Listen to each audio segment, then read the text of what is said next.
What's up, guys? It's Matthew back with another episode of the best zombies map. Today we have Shadows of Evil versus Eisendrache. Now, just a quick disclaimer, I just want to say, if you guys notice my voice is a little off or anything, I'm a little bit sick right now, so I just wanted to just say that real quick. Yeah, my voice sounds a little weird. I just want to let you guys know I'm a little bit sick, but that's not going to stop me from making videos. So, yeah, we'll just get right into it. So the first category we have, as usual, is gameplay.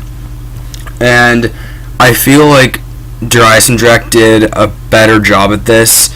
Shadows of Evil is a fun map to play. I think it has a lot of cool features, but it is pretty tedious. Like, you can't really just play a quick game of Shadows of Evil. Like, you need to do all the rituals to get Pack-a-Punch.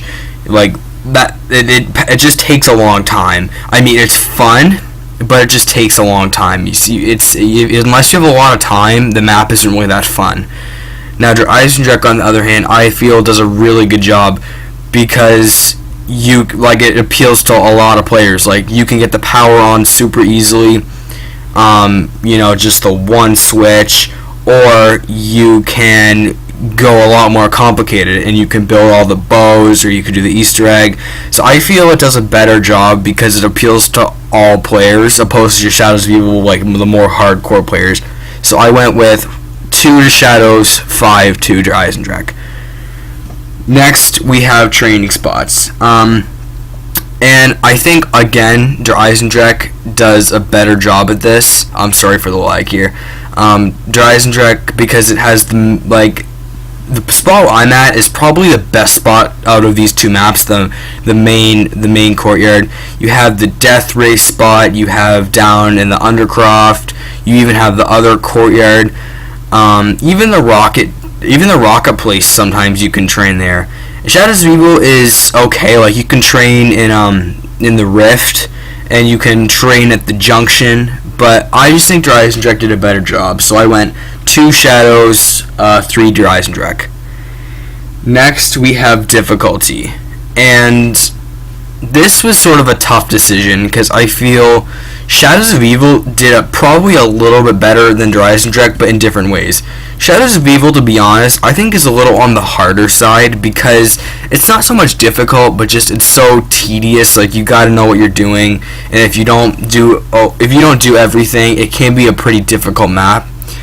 And Eisendrache, on the other hand, is one of the easier maps because you can basically get the Stormbow and get the Ragnaroks and the shield and your whatever gun you want double Pack-a-Punched, and you're basically set. Like, you're basically death proof. So you can get some very overpowered stuff on there. So I had to go with 3 to Shadows, 2 to Eisendrache. Next we have innovations. Now, this was a very hard decision because both maps are extremely innovative. Number one, I mean, Shadows of Evil is the game release, so you have all the new guns, very, very different style of Pack-a-Punch, very cool with all the rituals that you have to do just going around, just lots of, and like the new, it brought the new perks, it brought just some new game mechanics, it just was very innovative. And Eisendrache also 4 bows that you can upgrade, which are so OP. You can upgrade all 4 bows. It had the whole anti-gravity thing. It had the whole Easter egg. It was just, and even like the smaller things like the tram, and and it had the dragon's return. It was just very innovative. So I went with 5-5. Next we have perks. Now, Shadows of Evil obviously takes the cake on this one because they brought the new perk Widow's Wine, which everybody loves Widow's Wine, and Eisendrache didn't bring any new perks, so I just went 2-0 Shadows. Next we have wonder weapons. Now, both maps brought very cool wonder weapons. Shadows of Evil brought probably the most overpowered wonder weapon ever, which is the Apothecant Servant. I mean, that thing is so overpowered, and it's buildable too. You don't have to, waste your time with the box. You can get it easier.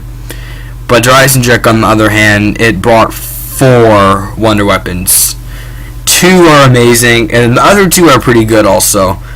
But the Stormbow is one of the most overpowered things you can get, and it's with a lot of it's basically the high rounder's gun on that map. So I went with 1 to Shadows of Evil and 2 to Eisendrache. Next we have bosses, and Shadows of Evil again takes the cake on this one, not because they're good bosses, but just because they're new. Shadows of Evil brought the sorry for that little audio cut there, guys. Anyway, Shadows of Evil had the parasites, which, I mean, let's be honest, they were brought back in Revelations, and nobody really likes them. And they brought the other things too, the meatballs and the other things. So not great bosses, but they were new. So I went with 2 Shadows 0 to Eisendrache, just because Shadows brought something new. Next we have colors, and I feel both maps looked very cool. They, like, Shadows of Evil, just, you know, like, look at it. It's just such a nice looking map. You know, the nice city. Just, I feel like all the Black Ops 3 maps did a very good job. A lot better than their older counterparts. And Eisendrache, the same thing. Just, I don't even know. Just both maps look really good. But I think Eisendrache just did a little bit better. So I went with 2 Shadows, 3 Eisen. And last we have storyline. Sorry, guys. Storyline. So, anyways, both maps, Shadows of Evil brought the new characters and the whole Shadow Man thing, and they're cursed, and just all that going on. The huge Easter egg. It was just very, very cool.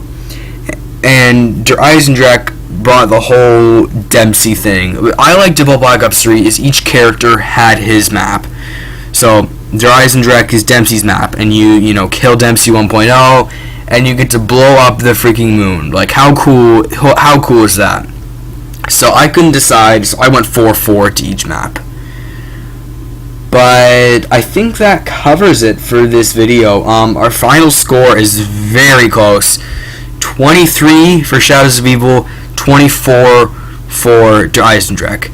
Now, Eisendrache will move on to the next round, but Shadows of Evil could have a chance to compete in Knocked, because right now it has the highest number of points for all the losing maps.